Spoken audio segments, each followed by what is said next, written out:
They called it a contribution agreement. 12 humans, diplomatic language, property with paperwork. I had been sitting in a holding cell for 6 hours before anyone explained what that meant. The guard who did it had 4 arms and breath like burnt copper, and he spoke through a translation collar bolted around his throat. He read from a screen without looking at me. Processing number, labor classification, arena assignment. I said nothing. He left. The cell was clean, which told me they wanted us alive. The walls were some kind of pale gray material that hummed faintly if you pressed your palm against it. I pressed my palm against it once, noted the vibration frequency, and sat back down on the floor. The bench they had provided was too narrow for a human spine. I had slept on worse. My name is Marcus Vale. I was 43 years old when Earth's ambassador signed that agreement. I had spent most of my adult life in places that do not appear on public maps, doing work that is not described in any government document that a civilian would ever be allowed to read. I had left that life 5 years before the Keth arrived, or I had tried to leave it. Turns out some things follow you even off-planet. There were 12 of us in the processing block. I counted them through the clear partition between cells. 2 were young men, maybe mid-20s, who kept talking to each other in urgent whispers. 3 women, one of whom had a military bearing that told me she had some training, though not the kind that would matter here. The rest were ordinary people, the kind you see at bus stops and grocery stores, and who have never once had to decide how to move through a room so that no one knows where you are until it is too late. I did not go to them. I did not comfort them. I counted them. 12 assets. I was responsible now whether I agreed to it or not. The arena was visible from the holding pit they moved us to on the second day. Massive did not cover it. It was built the way monuments are built, not for function, but for the feeling it was supposed to create in whoever stood at the bottom looking up. The seating rose in sweeping tiers, carved from something that looked like black stone but reflected light wrong. The crowd, when it filled those seats, would number in the tens of thousands. The nobles wore jewels that probably cost more than the combined GDP of a mid-sized Earth nation. The combatants in the pit below wore nothing useful. Our assigned handler was a Keth official named something with too many consonants that the translation collar reduced to Preth. He wore pale robes and carried a data tablet, and he explained the rules of the Colosseum with the enthusiasm of a man reading tax code.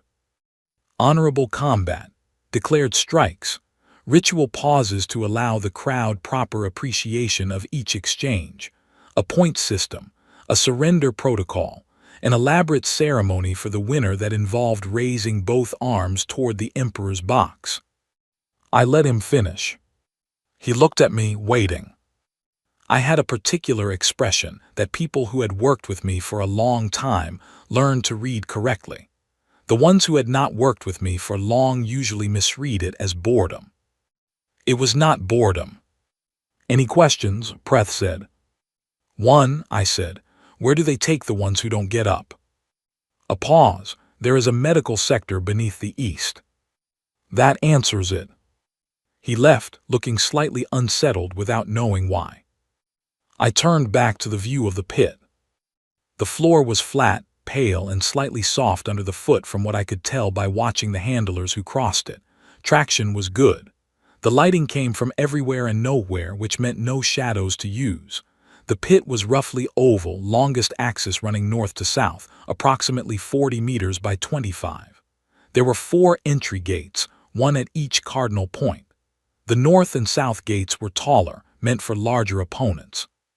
The east and west were human-sized, which told me something about the Keth's experience with species roughly our scale.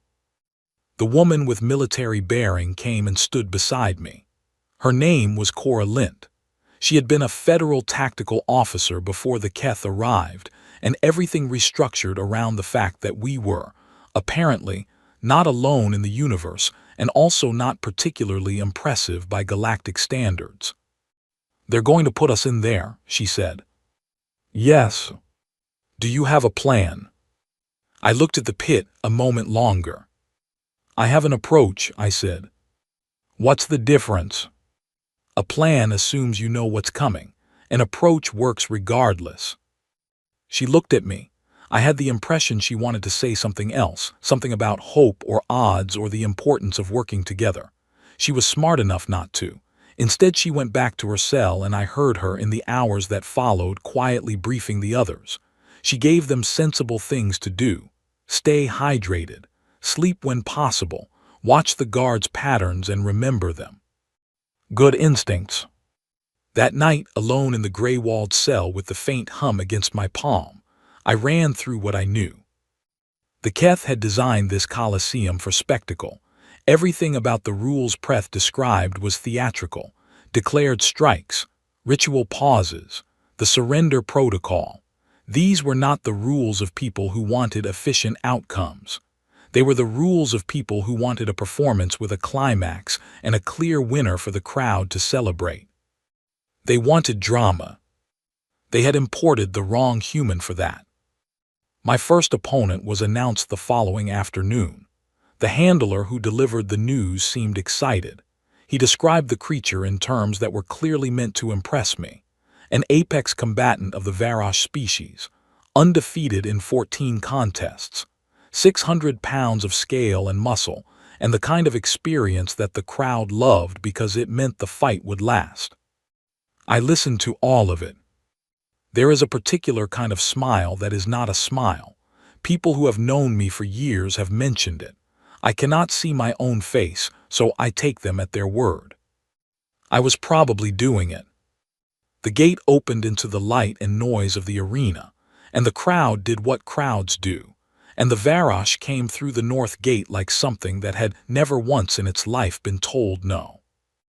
8 feet of it, minimum, moving with the fluid confidence of a thing that had learned long ago that confidence was the same as armor. I stood at the south gate and breathed.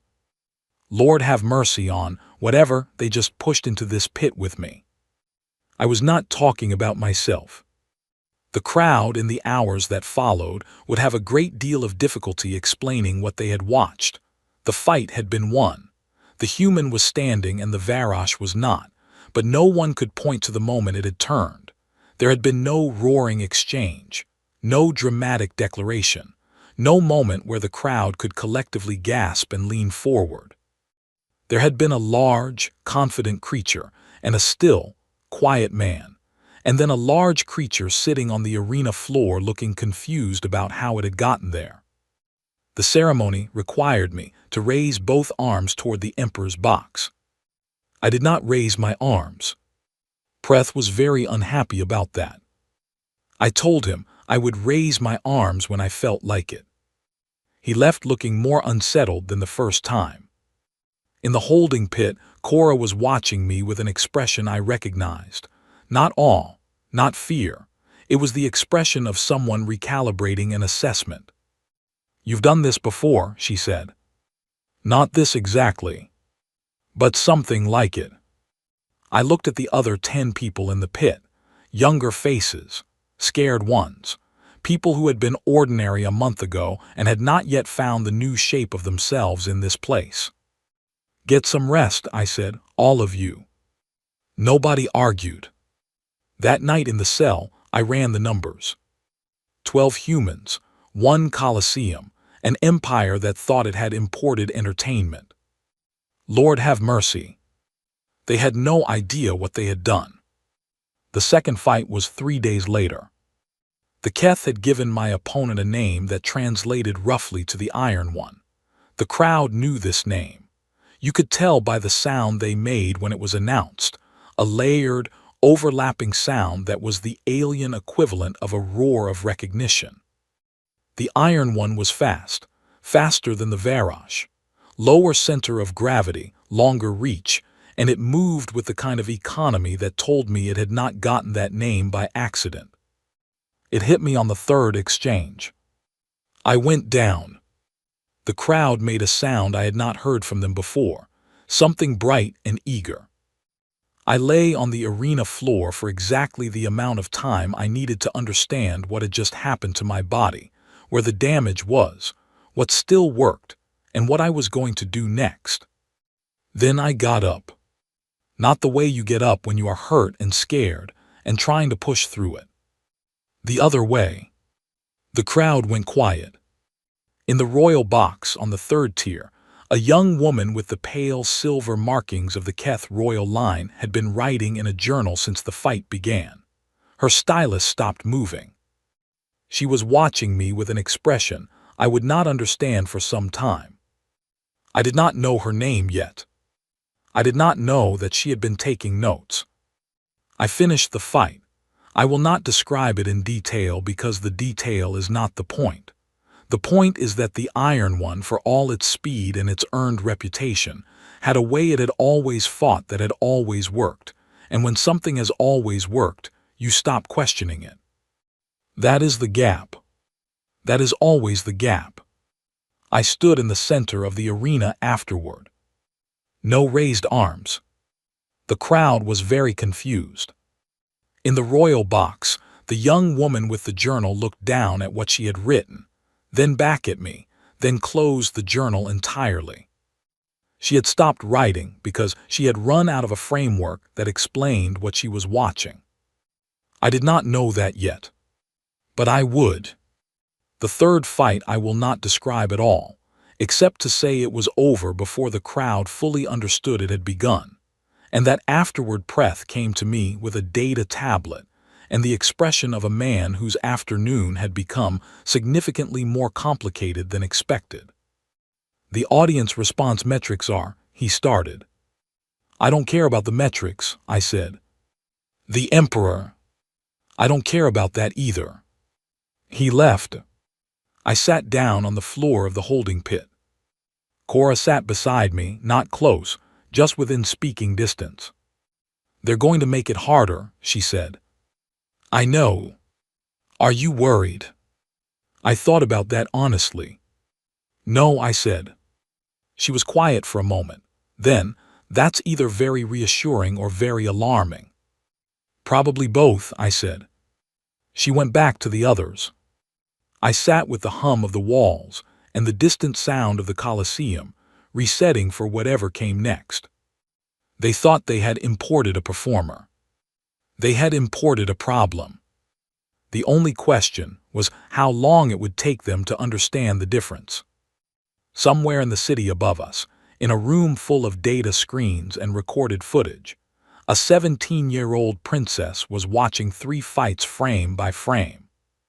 She had a word for what she was seeing. She had written it in her journal. She had not shown it to anyone yet. He does not fight to win. He fights to finish. There is a difference. I do not think Father sees it. The morning after the third fight, I gathered the 12 of us in the holding pit. I did not give a speech. I want to be clear about that. Speeches are for people who need something lit up inside them. These people had fire. They were just burning it in the wrong direction, pointed inward, consuming themselves with fear. I gave them instructions. When a guard enters the block, I said, I want you to count. How many steps from the gate to your cell? How many seconds they stand before they move on, whether their eyes go left or right first. Why? Said one of the younger men. His name was Owen, 24, and he had the kind of face that had probably spent its whole life being liked. Because information is the only currency that doesn't run out, I said. He nodded slowly. Eat everything they bring you, all of it, even if it tastes bad. You don't know when a meal comes with a condition attached and a hungry body makes bad decisions. Cora was nodding. The others were listening. Sleep when you can, not when you feel safe enough to sleep. There is no safe enough. Sleep is maintenance. Treat it like maintenance. I looked at each of them. You are going to be afraid, I said. That is not a problem. Fear is information. The problem is when fear becomes the only information you're using. Owen raised his hand, which under the circumstances I found oddly touching. What about fighting? He said. Are you going to teach us to fight? No, I said. A ripple of surprise.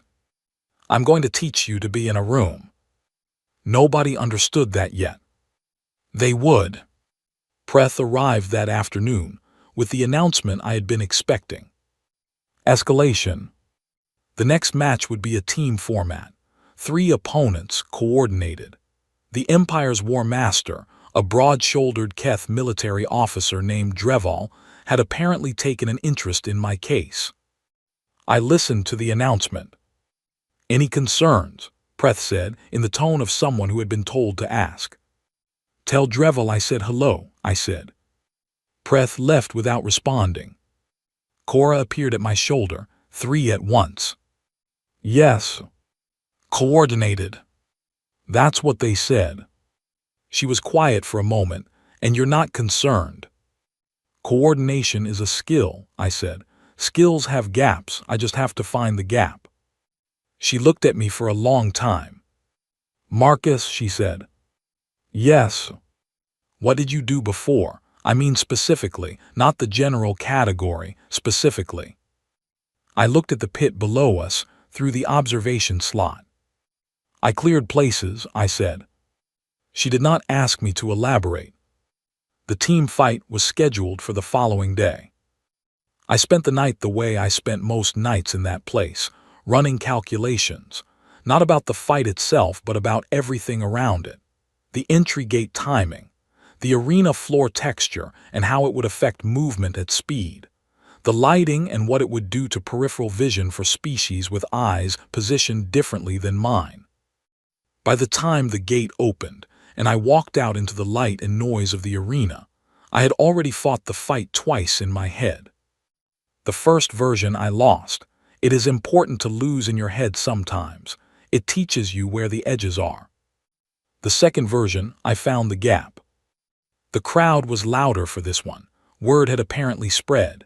The 3 opponents who came through the North Gate were well chosen. They were not the same species, which told me Dreval had selected them for coordination compatibility rather than raw power. One moved fast along the ground. One was built for reach. One stayed back. The one who stayed back was the coordinator, the brain of the arrangement. The other 2 were watching him without appearing to watch him, the way trained units do, peripheral awareness disguised as independence. I had seen this before. Rooms in countries I will not name. The crowd wanted drama. They got silence from me which they did not know what to do with. The 2 front combatants circled. I held position. The fast one came first. Expected. I moved, not away but perpendicular, which disrupted the angle the reach one had prepared for. The reach one adjusted. I let the adjustment happen and used the half-second it cost. The fast one sat down and did not get back up.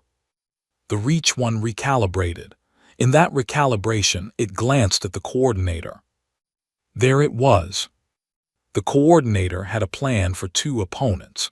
It had not built a contingency for what happened when those 2 opponents were no longer functional within 90 seconds. It stood at the far end of the arena with all the confidence draining out of its posture in real time. I walked toward it. Not fast. I never moved fast when slow would do the same work. Lord have mercy. They had sent a follower into a room with me. It was over in 4 minutes. I stood in the center of the arena. The crowd was silent. In the royal box, War Master Dreval sat very still. Beside him, the Emperor leaned back in his seat with the expression of a man recalculating something significant. And on the 3rd tier, in the seat she had occupied for every one of my fights, Sevria, youngest daughter of the Emperor, sat with her closed journal in her lap and looked down at me. She did not look excited. She did not look entertained. She looked like someone who had just read a document they wished they could unread. She turned to her father. She said something I could not hear at that distance. The Emperor smiled and waved a dismissive hand. She looked back down at the arena. At me. Her expression did not change. Later, I would learn what she had said to her father in that moment. She had said, "He is not an asset." The emperor had not heard her. Neither had anyone else. But she had said it. And she kept saying it, quietly, in the pages of a journal no one was reading, while the empire celebrated its prize and sharpened the next problem to throw at it. In the holding pit, Cora met me at the gate. She did not say anything for a moment. Then 4 minutes. "Give or take," I said. She shook her head slowly, not in disbelief, in the way you shake your head when you understand something you would have preferred not to. "They're going to keep escalating," she said. "Yes. Until they find something that stops you. That's the theory." She looked at me. "Is there something that stops you?" I thought about that honestly, the way I always tried to think about honest questions. "Probably," I said. "But not yet." "Not yet." She went back inside. I stayed at the gate for a moment, looking up at the empty royal box. The journal was gone. She had taken it with her. I wondered what was in it. I would not wonder for long. 3 days later, the door to the holding block opened at an hour it had never opened before. No guards, no handler with a data tablet. One person, young, silver markings along her jaw and throat catching the corridor light, a journal tucked under her arm. She walked to the partition outside my cell and sat down on the floor. Cross-legged, like she had decided this was where she was going to be and had fully committed to it. She looked at me through the partition. "I have questions," Severia said. I looked at the princess of the Keth Empire, sitting on a prison floor in the middle of the night. "All right," I said. She opened her journal. The questions she had written there were not what I expected. She did not ask about the fights in the way the handlers did, with metrics and performance assessments and crowd response data. She asked about the decisions inside them, the specific choices, why that angle and not another, why that timing, why in the second fight when she had seen me fall, I had waited that particular amount of time before standing. I answered her honestly. She wrote everything down. After the fourth fight she asked about, she stopped writing and looked up at me. "You don't telegraph," she said. "No. The others always telegraph. It is the nature of honorable combat. You announce your intention. The crowd can anticipate. The opponent can respond with honor." "I know. You never do it." "No." She looked at her journal, then at me. "Why?" I considered how to answer that. "Telegraphing is useful when the goal is the exchange," I said, "when the contest is the point." "And for you?" "The contest is not the point." She was quiet. "What is the point?" she said. I looked at her carefully. She was 17, and she had the eyes of someone who had read a great deal and understood that understanding things could be inconvenient. "The outcome," I said. She wrote that down. Then she closed the journal. "You're not fighting them," she said. "No." The word she said next she said quietly, like she was testing it in the air before committing to it. "You're hunting them." I did not answer. A right answer does not always need saying. She sat with that for a while. The corridor was silent. Somewhere in the block, one of the others was breathing in the slow pattern of sleep. "Tell me about your world," she said. I told her 3 things. I will not repeat them here. They were not dramatic sentences. They were plain, factual, short. The kind of thing that gets written in reports under the heading background context. She did not move while I said them. When I finished, her pen fell. Not dropped in shock, not thrown. It simply fell, the way things fall when the hand holding them stops paying attention because the mind has gone somewhere else entirely. I picked it up, passed it through the partition. She took it, looked at it like she had forgotten what it was. "I'm not trying to frighten you," I said. "I know," She set the pen down on the journal. That is the part that frightens me. She left shortly after. I sat in the cell for a long time. Outside, the Empire slept. Inside, a man who had cleared too many rooms stared at a wall that hummed faintly under his palm, and thought about a young woman who had just learned something about the universe that nobody had bothered to put in her files. She would do something with that knowledge. I did not know yet what. But she would. The announcement came on a morning that felt like all the other mornings, which was the first sign something was different. Grand Exhibition. The words were delivered by Preth with the expression of a man reading something he personally found exciting and professionally found administrative. The Emperor had declared it. The full assembled court. The greatest spectacle the Colosseum had hosted in 40 years. Marcus Vale, Human Tribute, versus 12 of the Keth Empire's greatest champions. Simultaneously. I listened to all of it. Preth waited for a reaction. I stood up and went to the water basin in the corner of the cell and rinsed my hands. Any response? Preth said. When is it? 6 days. Fine. He left. Cora appeared at my cell partition. She had heard. 12, she said. Yes.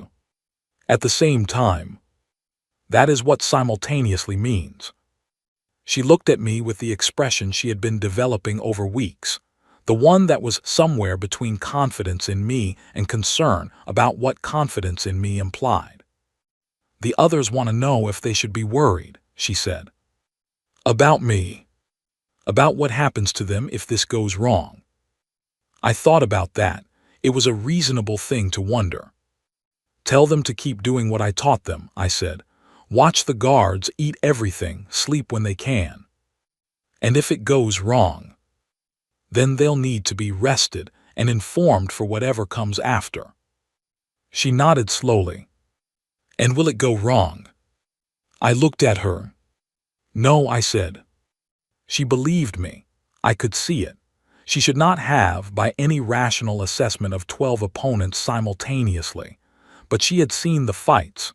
She had been in the room when I taught the others, and she had understood something in those sessions that the others were still working toward.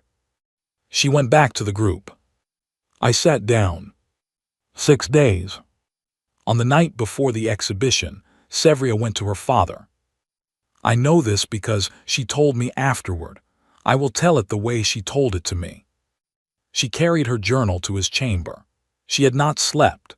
She had spent the previous 3 days going through every piece of recorded footage of every fight, not watching them the way the crowd watched them, for entertainment but frame by frame, the way an engineer looks at a structure to find where it will fail. She had written her conclusions in 12 pages of tightly compressed notes. She put the journal on her father's desk. He looked at it, then at her. Stop this, she said.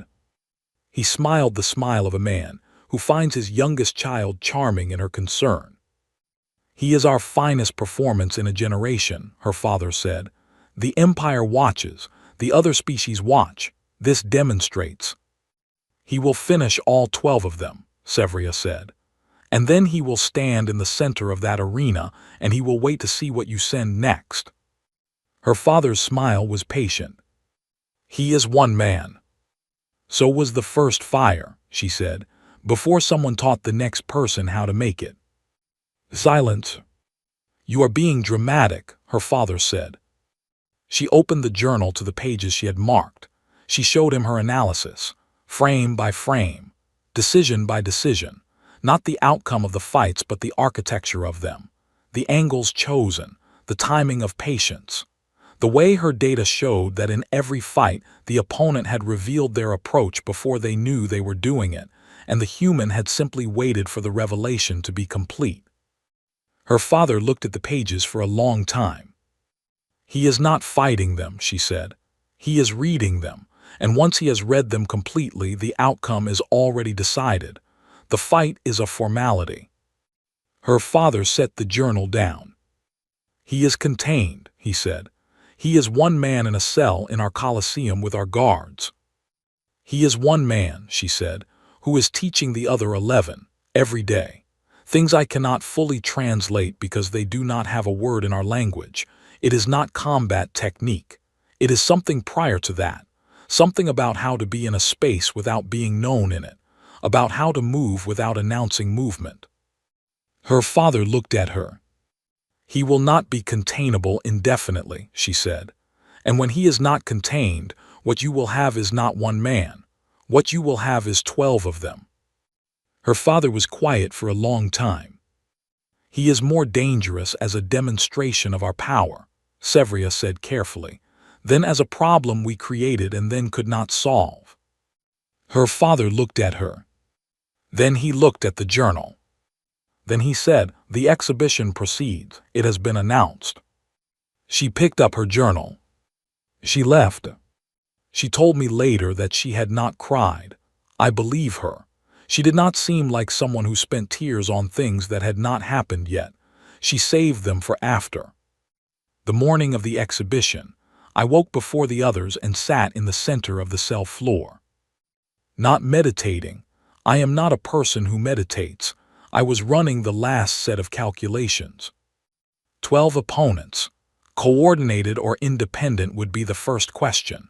If coordinated, who was the center of the coordination? If independent, what was the sequencing logic, meaning which ones would move first and why? The arena in team configurations opened all 4 gates, which meant the initial dispersal pattern would tell me everything I needed to know about the strategy. I had already mapped 6 possible configurations. I had already found the approach for each. By the time Preth came with the formal summons, I was ready. The corridor from the holding pit to the arena gate was long and lit with the Keth's ambient lighting that came from everywhere and nowhere. I walked it alone. Preth had offered a processional escort in the traditional manner. I had declined. He had given up arguing with me weeks ago. At the gate, before it opened, Owen was standing at the edge of the pit observation platform above. He had gotten up there somehow, which told me the lessons were working. He looked down. "Marcus," he said, "go back to the others." "Are you?" "I am fine, Owen." A pause. "Come back," he said. "Get some rest," I said. The gate opened. The crowd was the loudest I had heard it. Tens of thousands of voices doing the thing crowds do when they have been anticipating something, and it has finally arrived. I walked out into the center of the arena and stood still. All 4 gates opened. 12 opponents came through them.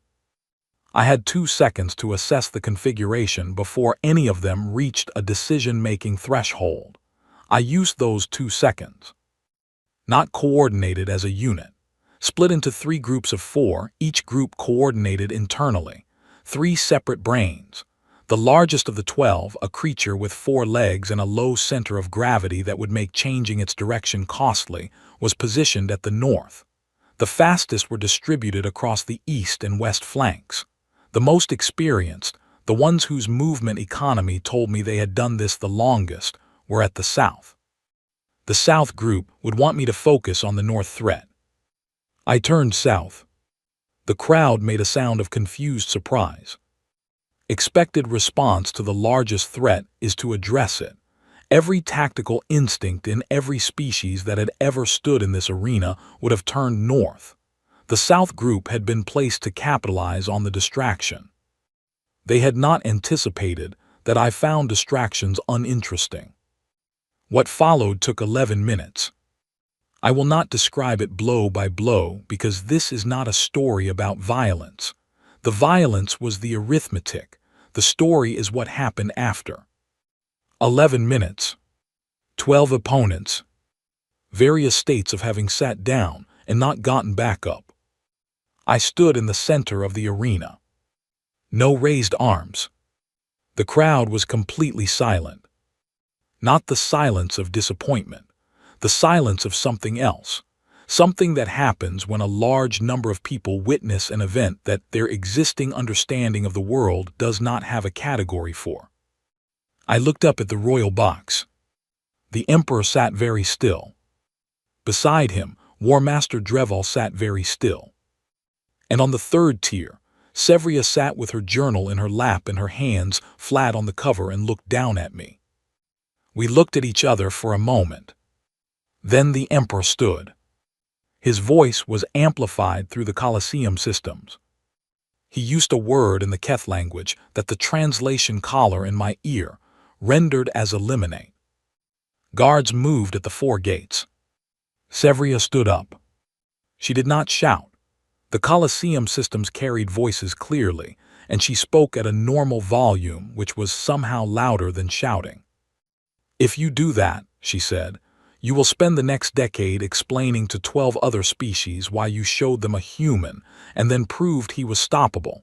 Every one of them will want to test that. Every one of them will send someone here to find the gap." Her father looked at her. The guards had stopped at the gates. They were waiting. "He is more valuable as evidence of our reach," she said. "We found him. We hold him. We demonstrated what he is capable of under our roof. That is a different story than the one that ends with him on this floor." The emperor was very quiet. The Colosseum was very quiet. 40,000 people and not one sound. "It is the wrong reason to save him," she said, quietly enough that only the closest people heard. "But it is the right argument." I heard it, the translation collar caught it. I stood in the center of the arena and I thought, Lord have mercy. She was learning. Her father looked at her for a long time. He looked at me. He sat back down. He made a gesture to Dreval. The guards at the gate stood down. Preth appeared from somewhere and walked out to the center of the arena with his data tablet and his look of a man whose afternoon had become cosmically more complicated than he had prepared for. "You are to be held at status," he said, "indefinitely, no further exhibition scheduled at this time." "Fine," I said. He walked me back to the holding pit. In the corridor, he did not speak.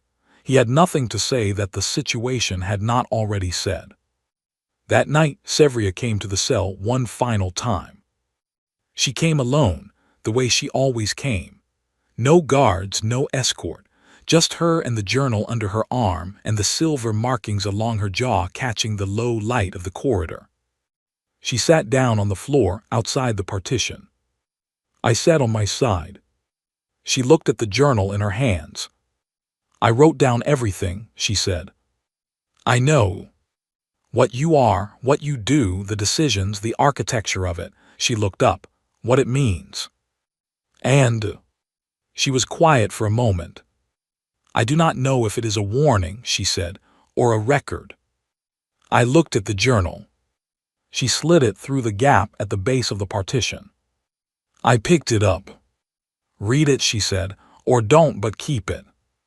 "Why?" She stood up, brushed off her robe. She looked at me with the eyes she had been growing into over the weeks since she first sat in that royal box and watched me with her stylus moving. "Because someone should know that I saw it clearly," she said. "That someone understood what was happening before it was too late to understand it." She paused. "And because you deserve to know that you were seen," she said. "Not as an asset, not as a performance, as what you actually are." I did not respond to that. Some things do not need a response. They need to be received and held, and the receiving is the entire answer. She walked down the corridor. At the end, she stopped once briefly, without turning around. Then she was gone. I sat in the cell for a long time. The journal was in my hands.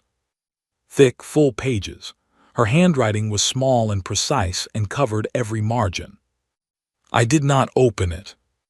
I sat with it in my hands and listened to the hum of the wall, and thought about a girl who had sat in a royal box with a journal and watched something that broke her framework, and instead of looking away, had leaned in. Had taken notes. Had walked into a prison at midnight and asked the right questions. Had stood in a Colosseum and said the right words at the right moment to a father who held all the power and had not seen the thing she had seen. The thing about a person like that is they are rare. The thing about a rare person is you remember the moment you recognized them. I remembered it. I sat with the closed journal in my hands. Some things you already know. It does not mean you need to read them written out. But it is good sometimes to know that someone else knew them too. Outside, the empire went on being an empire. Inside, 12 humans learned to be in rooms. And a 17-year-old princess who had understood something that a war master and an emperor had both looked at, and Mist walked back to her chambers and probably opened a new journal and began, from the first page, again. Lord have mercy. She was going to be something when she was older. I hoped for the empire's sake that it was ready. I suspected it was not.